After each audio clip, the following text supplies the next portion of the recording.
2022년 8월 15일은 광복 77주년을 맞는 날입니다.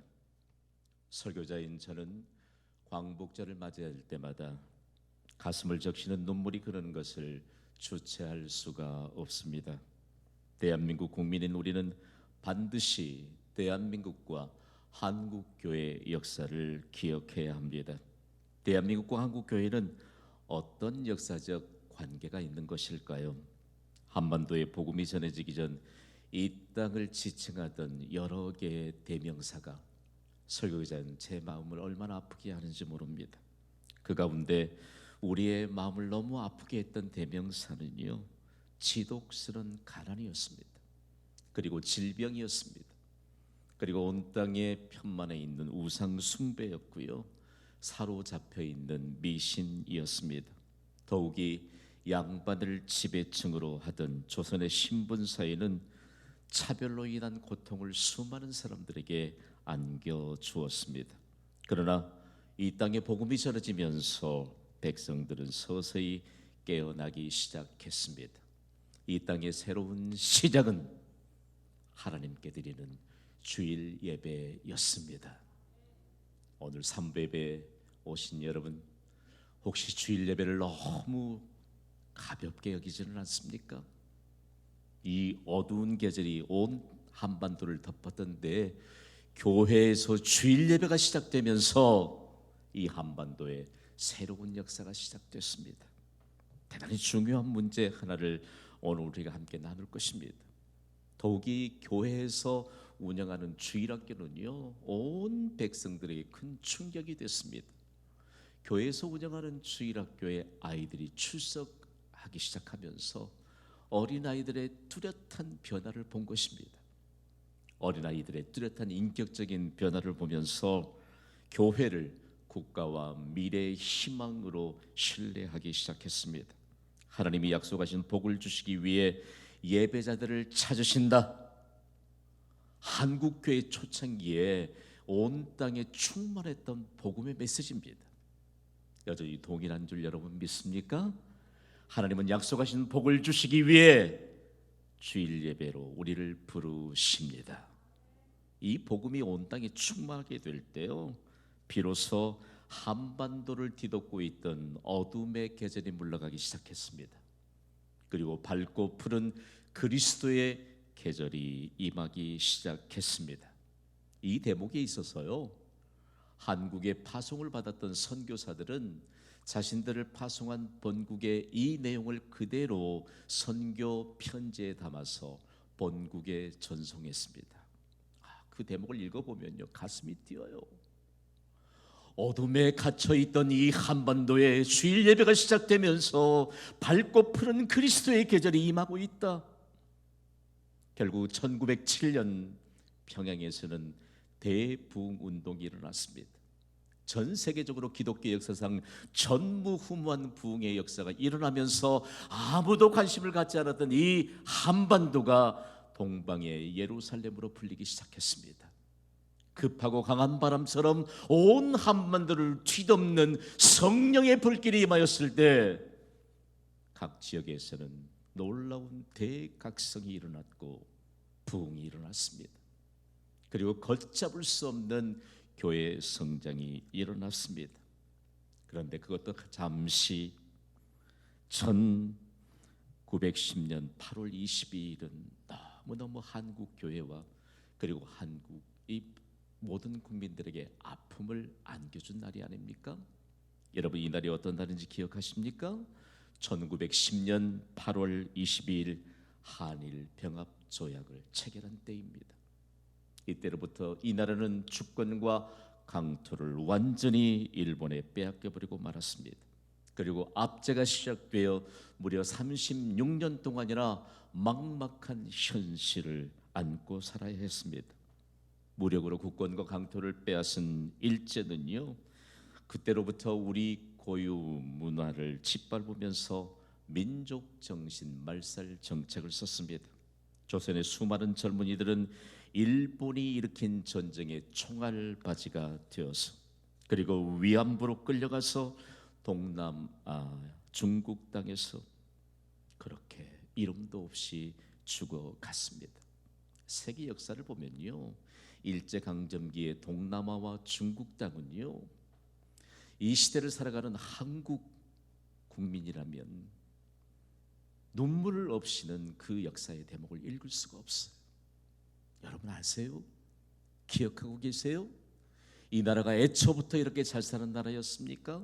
이 나라가 애초부터 이렇게 평화가 넘쳐나는 나라였습니까?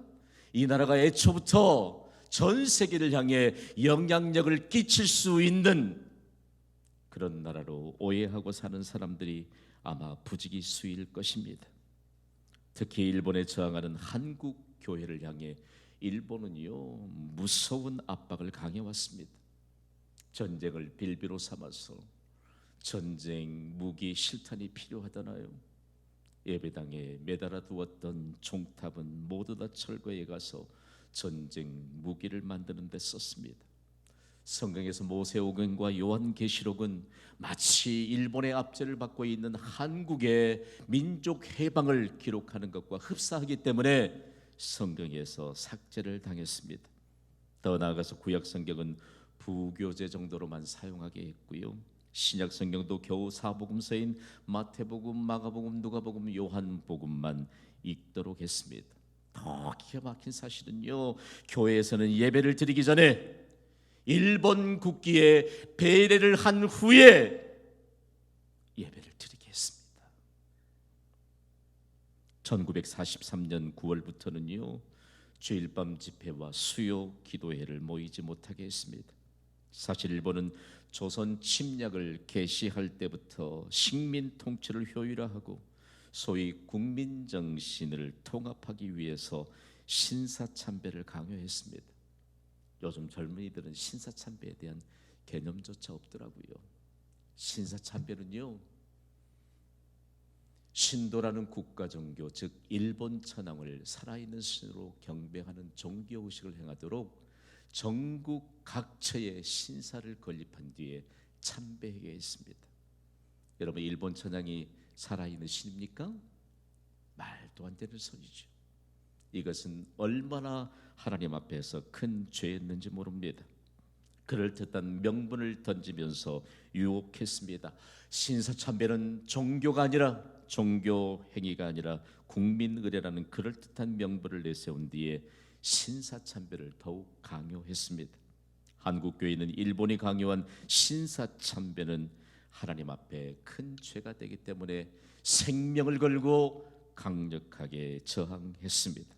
신사참배를 거부했던 많은 성도들이 투옥됐고요, 고통을 당해야 했습니다. 당시 신사참배를 거부했던 많은 기독교 학교들이 우리나라의 역사에 빼곡하게 기록되어 있는데 그 역사를 들춰보지도 않습니다. 선교사들이 세운 기독교 학교들은요, 일본의 신사참배에 강력하게 저항하다가 차례대로 학교가 폐교됐습니다. 우리가 사는 광주광역시에는 숭일과 수피아가 신사참배를 반대하면서 폐교당했습니다. 가까이 있는 목포에서는 영흥과 정명이 신사참배에 저항하다가 폐교를 당했습니다. 여러분, 얼마나 암울한 현실, 막막한 현실이었습니까? 그런데도요, 놀라운 것은요, 이런 막막한 현실 속에서도 전 국민이 소망을 가질 수 있는 찬송가 한 곡이 있었습니다.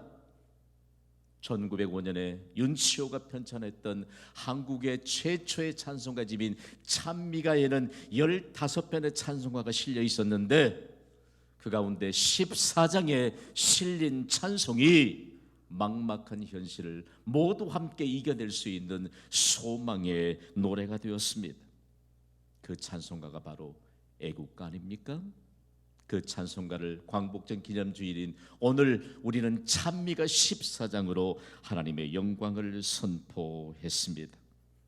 무궁화 삼천리 화려강산, 이 가사는요, 전 국민의 신앙의 고백이 담긴 신앙 고백입니다. 동해물과 백두산이 마르고 닳도록 이 찬송가를 부르면서 여러분, 얼마만큼 온 백성이 하나 되었는지 모릅니다. 해방 이후에 1948년 애국가로 지정되기 전까지는 찬송가였습니다. 가사도 그대로였습니다. 하나님이 보호하사. 그런데 은근슬쩍 가사를 개세했습니다. 여러분, 하느님이 어디 있어요?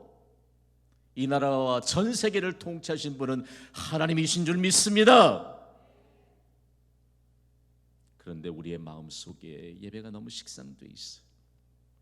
주일 예배는요, 이 땅 한반도에 새로운 시작을 열었어요.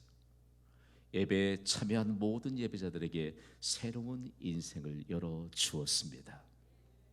오늘 여러분 예배하는 우리의 새로운 인생을 열어주는 중요한 근거는 주일 예배입니다. 주일인 예수님이 부활하신 승리의 날이에요. 주일에 나와 승리하면, 예배에 승리하면 모든 일에 승리하게 될 줄 믿습니다.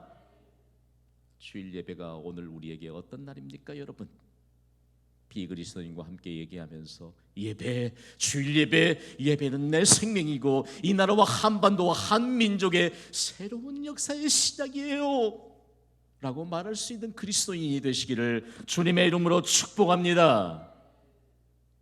오늘 광복절 기념 예배를 통해서요, 저는 이 말씀을 붙들 때마다 가슴이 미어지는 것 같아요. 제가 일제강점기 때 살았던 사람도 아닙니다. 그런데 한국의 역사와 한국의 교회의 역사는 떼일래와 뗄 수 없는 불가분의 관계입니다. 찬미가 14장이 어디서 불려진 줄 아세요? 주일날 교회에 나와 성도들이 눈물로 이 찬송을 부를 때 예배당에 나오지 않아도 이 찬송을 함께 가정에서 불렀고요, 감옥에서도 불렀고요, 직장에서도 불렀고요, 그리고 일터에서도 함께 이 찬송을 부르면서 온 국민이 하나 되었습니다. 할렐루야! 이 민족이 해방을 맞이할 수 있었던 중요한 근거, 한국에서 활동하던 선교사가 이 찬미가를 그대로 가져다가 미국의 현재 에모리 대학 도서관에다 기증해서 지금 보관하고 있다니까요. 우리 마음속에 보존해야 돼요. 보관해야 돼요. 하나님의 이름이 울려 퍼지는 곳에 소망이 있는 줄 믿습니다. 일제강점기의 한국교회 역사를 연구하다면 너무 가슴이 아픈데 너무 놀라운 사실들이 많아요. 그 가운데 하나는요, 일본에 저항하는 한국교회 성도들이 너무 무서웠습니다. 그러니까 일본이 거짓 복음을 전하기 시작합니다. 거짓 전단지를 만들었어요. 그 내용이 기가 막혀요. 구원을 받기 위해서는 일본인의 그리스도를 믿어야 한다. 세상의 말이에요. 그런데 이거 아세요? 얼마나 많은 전단지를 뿌렸는지. 그런데 이 나라 국민들은 한 사람도 거짓 복음에 현혹되지 않았습니다. 오늘 삼부예배를 섬기는 젊은이들 잘 들으세요. 그 이단의 가머니스를 속아 넘어가는데 근거를 보니까 뭐 명품백 준다나, 별로 비싸지도 않는 것, 그리고 고급 화장품을 준대요. 그러니까 그냥 거짓 복음이지 뭔지 분간도 못하고 가보았더니 그게 이단의 계략에 빠진 거예요. 여러분 생각해봐요. 하나님은 그 무엇보다 귀중한 분이신 줄 믿으시면 아멘 하세요.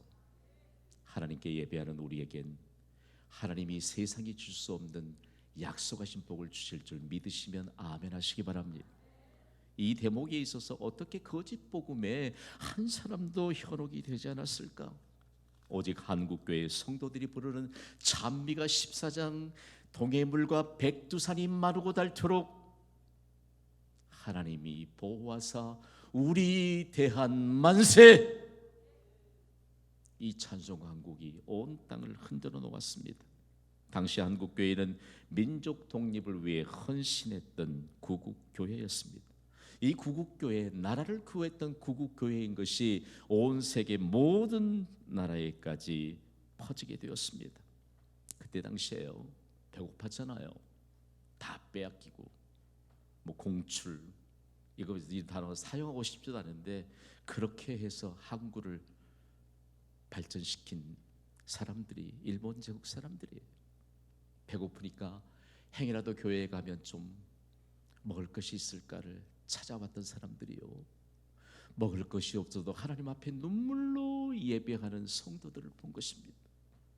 먹을 것이 없어도 거기에 연연하지 않고 눈물로 마룻바닥을, 예배당 마룻바닥을 눈물로 적시면서 기도하는 성도들을 본 것입니다. 그들은 성도들을 바라보면서 예수님을 구주로 영접했습니다. 예수님이 말씀하셨잖아요. 오늘 우리에게 가장 귀중한 게 무엇일까? 너희는 먼저 그의 나라와 그의 의를 구하라. 그리하면 이 모든 것을 너희에게 더하시리라. 아멘. 교회와 교회를 섬기는 성도들은 과연 어떤 믿음으로 살았을까요? 정말 36년 동안 얼마나 막막한 현실을 안고 살았겠습니까? 그럼에도 불구하고 한국교회 성도들을 통해서 막막한 현실에서 일어나는 무수한 기적들이 한국이라고 하는 대한민국의 역사에 빼곡합니다. 다만 감춰 놓았을 뿐이에요. 저는 그 점에 있어서 너무너무 그리스도인 한 사람으로 마음이 아파요. 오늘 이 시대를 살아가는 예배자 여러분, 우리에게 아무리 어렵고 막막한 현실이 있다 할지라도 예수님과 함께 있으면 막막한 현실에서 일어나는 기적을 보게 될 줄 믿습니다. 근거가 뭡니까? 오늘 우리에게 주신 말씀은요, 막막한 현실에서 예수님과 함께함으로 일어났던 그 기적의 현장을 보여주는데, 막막한 현실 도대체 무엇이 문제인가를 우리에게 가르쳐줍니다. 오늘 본문은요, 다 기억하고 있어요. 오병이어의 기적 사건, 어디에서 일어났지요? 베세다 들녘에서 일어난 사건으로 기억하고 있습니다. 그런데 여러분, 성경의 사복음서의 이 사건과 지명들이 다 동일하게 등장하는데 좀 달라요.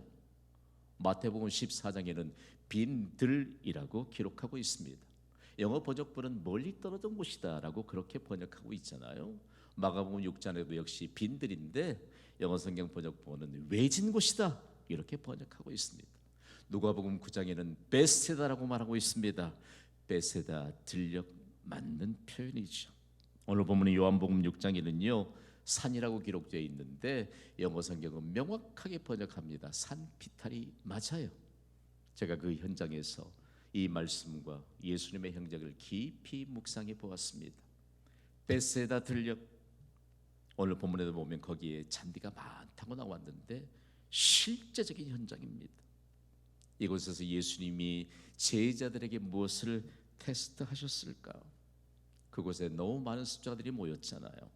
당시에 사람들이 살던 곳에서 그곳까지 가기 위해선 오랜 시간을 그곳에 투자해야만 그곳에 갈 수 있는 곳입니다. 그곳에 가기 위해서는 배가 고파야 돼요. 그냥 가만히 있어도 배부르게 못 먹으니까 배고픈 현실인데 왜 배고픔을 감수하면서 거기까지 갔을까? 그곳에 예수님이 계시기 때문이었습니다.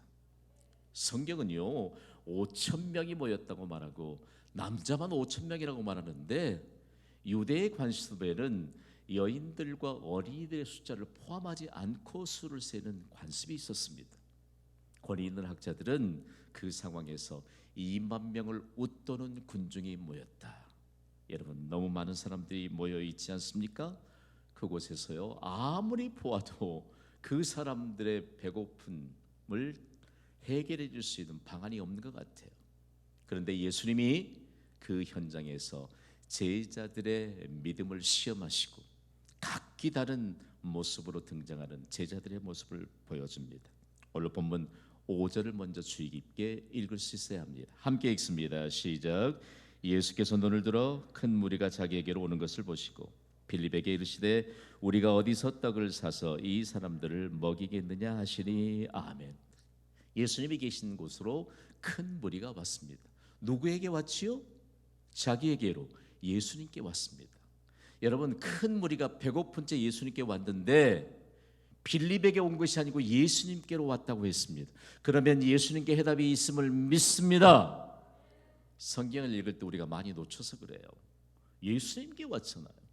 그러면서 빌립에게 묻습니다.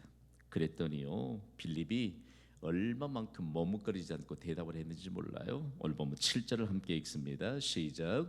빌립이 대답하되 각 사람으로 조금씩 받게 할지라도 200데나리온의 떡이 부족하리이다. 아멘. 이 말씀을 잘 보셔야 해요. 여러분, 지금 예수님은 제자들에게 그동안 기적을 베푸셨는데 예수님께는 불가능이 없음을 믿습니까? 예수님 앞에서는 기적이 상식이 된다는 사실을 우리가 믿어야 돼요. 왜 기적을 베푸셨을까요? 예수님 앞에 믿음으로 나아오라는 말씀입니다. 지금 빌립에게 믿음의 대답을 요구하십니다. 예수님이 해결자시잖아요. 그런데 빌립의 대답은요, 돈으로 대답합니다. 이곳은 하나님이 세우신 경신교회입니다. 교회를 통해서 하나님은 믿음을 요구하십니다. 그런데 우리가 잘못 말씀을 받으면 돈으로 대답합니다. 여러분 생각해봐요. 하나님의 일은 믿음을 통해서 이루어지는 줄 믿습니다. 그런데 빌립이 예수님의 제자로 부름을 받았음에도 불구하고 지금 돈으로 대답합니다. 어떻게 대답하지요? 200데나리온의 떡이 부족하리이다. 돈 얘기하는 것도 불신앙적인데 부족하다고 말합니다. 여러분, 예수님께 부족함이 없는 줄 믿습니까? 부족이라고 하는 표현은 불신앙이고 가득 찬 표현이에요. 불신앙적인 요소를 담고 빌립이 지금 대답하고 있습니다. 여러분, 하나님은 말씀으로 온 우주 만물을 창조하신 줄 믿습니까? 하나님이 지금까지 채우셨음을 믿습니까? 하나님이 미래에도 채워주실 것을 믿습니까? 왜냐하면 하나님께는 부족함이 없어요. 부족함이라고 하는 것이 얼마나 불신앙적인 표현인지. 그리고 그가 말했던 200데나리온 무진장 큰 돈입니다.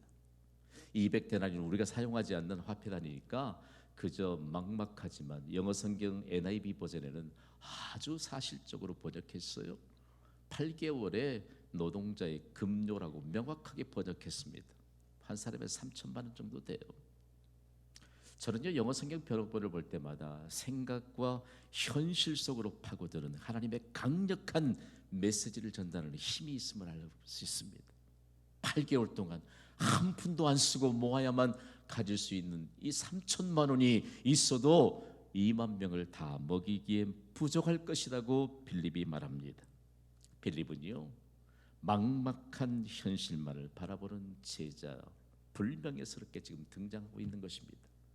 여러분, 막막한 현실만을 바라보는 제자의 모습, 빌립의 모습이 우리의 모습은 아닙니까? 오늘 우리의 모습은 과연 예수님 앞에서 어떻게 드러나게 될 것인가? 대단히 중요합니다. 예수님은요, 제자들을 향해서 특별히 천국을 가르치시면서 마태복음 13장 23절에 이런 말씀을 주셨거든요. 우리 함께 읽습니다. 시작.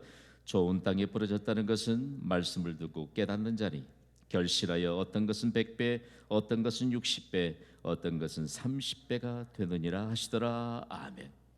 여러분, 말씀을 듣고 깨닫는 자가 복이 있음을 믿습니다. 예배는 말씀을 듣고 깨닫는 은혜가 임하는 줄 믿습니다. 말씀을 듣고 깨닫는 자는 더 이상 수학 공식에 사로잡히지 않아요. 예수님이 주신 믿음의 공식은 100배, 60배, 30배입니다. 믿음의 공식이 우리의 삶에 적용되고 증명되기를 주님의 이름으로 축복합니다. 그러니까 믿음의 사람들은 기도를 해도 크게 해요. 크게 해요. 크게 합니다. 대단히 중요한 문제입니다. 여러분은 우리를 지배하고 있는 것이 수학 공식이라면 말씀을 깨닫지 못하는 아주 너무너무 불편한 장애물 하나를 안고 사는 것입니다. 구약시대에는 어땠나요? 믿음의 사람 다 있으며 하나님이 부족함이 없음을 매 순간마다 경험했잖아요. 시편 23편 1절을 기쁨의 노래를 부르듯이 함께 읽습니다. 시작. 여호와는 나의 목자시니 내게 부족함이 없으리로다. 아멘. 여러분, 지금 현재 부족한 것 같아도 마이너스 같아도 부족함이 없인 하나님의 은혜를 사모하시기를 바랍니다. 다윗의 아들이 누구지요? 솔로몬이잖아요. 다윗이 이런 믿음을 가지고 솔로몬에게 그 믿음을 보여줬을 때 솔로몬은 믿음을 통해서 인류 역사상 전무후무한 부를 소유하는 믿음의 사람이 되지 않습니까? 그렇다면 빌립과는 전혀 다른 모습으로 제자 한 사람을 등장시키는데 다름 아닌 믿음의 눈으로 소망을 발견한 제자 안드레입니다. 안드레의 모습이 얼마나 중요하게 우리의 눈에 빨려 들어오는지 모릅니다. 오늘 본문 요한복음 6장 9절을 함께 읽습니다. 시작. 여기 한 아이가 있어 보리떡 5개와 물고기 2마리를 가지고 있나이다. 그러나 그것이 많은 사람에게 얼마나 되겠사옵나이까. 아멘. 믿음의 눈을 들어서 보면 소망의 근거를 보게 될 줄 믿습니다. 여기 뭐 보리떡 5개, 뭐 그들은 떡을 안 먹으니까 빵이니까 보리빵 5개, 물고기 2마리. 물고기 2마리는요 갈릴리에서 물고기를 잡던 어부들이 잡히면 에이 하고 던지는 거예요. 상품 가치가 전혀 없습니다. 그러니까 작고 볼품이 없습니다. 보리떡 5개, 물고기 2마리는 가난한 자의 한 끼 식사입니다. 사람들이 거들떠보지도 않았을 것입니다. 이것 가지고 2만 명이나 되는 사람 자기 먹기도 부족하겠다라고 생각했을지 몰라요. 그런데 여러분, 안드레에게는 믿음의 눈으로 바라볼 수 있는 믿음의 눈이 열렸습니다. 그것을 가지고 예수님께 나와서 안드레가 말했는데 제가 안드레의 심정을 그대로 담아서 한번 해석해 보았습니다. 예수님, 이 적은 것으로 어떻게 많은 사람을 먹일 수 있을까요? 예수님? 예수님께는 부족함이 없음을 안드레는 믿었습니다. 그러니까 이 정말 가난한 자의 한 끼 식사 정도를 예수님께 드린 것이죠. 예수님께 드렸더니 예수님이 곧바로 축사하십니다. 축사라고 하는 말 참 애매하고 어려운데 축사는요 영어 성경이 잘 번역하고 있어요. Give thanks. 감사하는데 누구에게 감사하느냐? 하나님께 감사기도 하는 것이 바로 축사입니다. 감사하고 기도하고 나서 예수님이 나누어줍니다. 제자들에게 떡을 나누어 주었더니 뭐 끊임없이 받아가는 겁니다. 저 멀리에 있던 사람들도 환호성이 터집니다. 그리고 물고기를 나눠주는데 그 예수님께 대한 열망이 높아집니다. 오늘 본문에도 보면 물고기를 나누는데 그들이 원하는 대로 주셨더라. 할렐루야. 예수님, 나는 그 작은 물고기 2마리는 부족해요. 나는 10마리도 먹을 수 있어요. 10마리 다 준 겁니다. 오늘 이 예배를 통해서 예수님 앞에 우리의 믿은 대로 이루어주신 은혜가 있기를 바랍니다. 성경은 말합니다. 내 입을 넓게 열라. Open wide your mouth. 미국 교회 가면 이 표지를 얼마나 많이 달아놓은지 몰라요. 내 입을 넓게 열라. 내가 채우리라. 그 현장을 보니까요 말씀을 연구하는데 얼마나 가슴이 뛰는지. 그 연구를 깊이 하다가 그거 다 하면 시간 많이 걸리겠지요. 생각해봐요. 막막한 현실에서 예수님이 함께 계시면 기적을 보게 될 줄 믿습니다. 중요한 것은 그 기적의 현장에서 예수님이 남은 걸 거두라고 말씀하세요. 그랬더니 어떻게 됐을까? 오늘 보면 13절을 함께 읽어볼까요? 시작. 이에 거두니 보리떡 5개로 먹고 남은 조각이 12바구니에 차더라. 물고기는 포함도 안 시켰어. 여기에 12바구니. 12바구니는 12제자들에게 주신 기적의 약속입니다. 오늘 예수님의 제자가 된 우리에게 주신 기적의 약속입니다. 그 바구니가 도대체 뭘까? 바구니가 뭘까? 연구해 봤더니 그때 당시에 유대인들에게 여행 필수품이에요. 교통이 발달하지 않았으니까 이웃집에, 이웃마을에, 사촌집에 가도 자기 먹을 거 갖고 다녀야 돼. 그러니까 여행 바구니가 필요하죠. 당시 핸드백이에요. 핸드백. 거기에 가난한 사람들은 보리빵 5개, 물고기 2마리 넣고 간 겁니다. 가는 도중에 배가 고프 먹어야지. 만약에 2끼를 먹어야 될 그런 여정길이라면 보리빵 10개, 물고기 4마리 들어있지 않았을까요? 필수품이에요. 실제로 거기에 2만 명들이 모여있는데 대부분의 사람들이 바구니를 어깨에 메고 손에 들고 왔습니다. 오다가 먹었겠지요. 그러니까 나머지 사람들은 모두 다 빈 바구니였습니다. 생각해 보세요. 막막한 현실을 증거하는 빈 바구니. 빈 바구니는 우리가 겪는 이 시대에 겪는 막막한 현실 그 자체입니다. 그러나 예수님이 함께 계시면 막막한 현실에서 차고 넘치는 기적을 보게 될 줄 믿습니다. 다 함께 결론의 말씀을 선포합시다. 시작. 막막한 현실에서 일어나는 기적을 보라. 다시 일제강점기로 돌아갑시다. 그때 한국교회 성도들이 눈물로 예배하고 눈물로 기도했던 기도의 제목 한 줄이 얼마만큼 우리의 가슴을 적시는지 몰라요. 우리의 믿음의 선진들은 그렇게 기도했습니다. 하나님, 우리나라가 없이는 교회도 존속할 수 없습니다. 여러분, 오늘날 편리한 예배당, 오늘날 그냥 쉽게 올 수 있는 예배당, 우리에게는 과연 어떤 곳입니까? 이 나라와 민족을 구했던 한국교회, 이 나라와 민족을 다시 죄악 가운데 구해야 될 경신교회임을 믿으시면 아멘 하시기 바랍니다. 그러면서 그들은 소리 높여 찬송했습니다. 동해물과 백두산이 마르고 닳도록 하나님이 보호하사 우리 대한 만세. 영광스럽게 이 나라와 민족이 일제의 압제로부터 해방됐습니다. 어떤 사람을 만났더니 나도 절망 속으로 빠져들더라니까요. 이 사람이 얘기 꺼내니까 막막한 현실을 몇 개의 단어로 말하는데 고물가, 고유가, 고금리, 고환율. 여러분, 이것보다 가장 중요한 핵심 단어 키워드는 우리의 차원이 높은 믿음이어야 할 줄 믿습니다. 막막한 현실을 이겨낼 수 있는 중요한 해결의 열쇠는 부족함이 없으신 예수님을 의지하는 믿음입니다. 이 믿음이면 제 아무리 막막한 현실 속에서도 일어나는 기적을 보게 될 줄 믿습니다.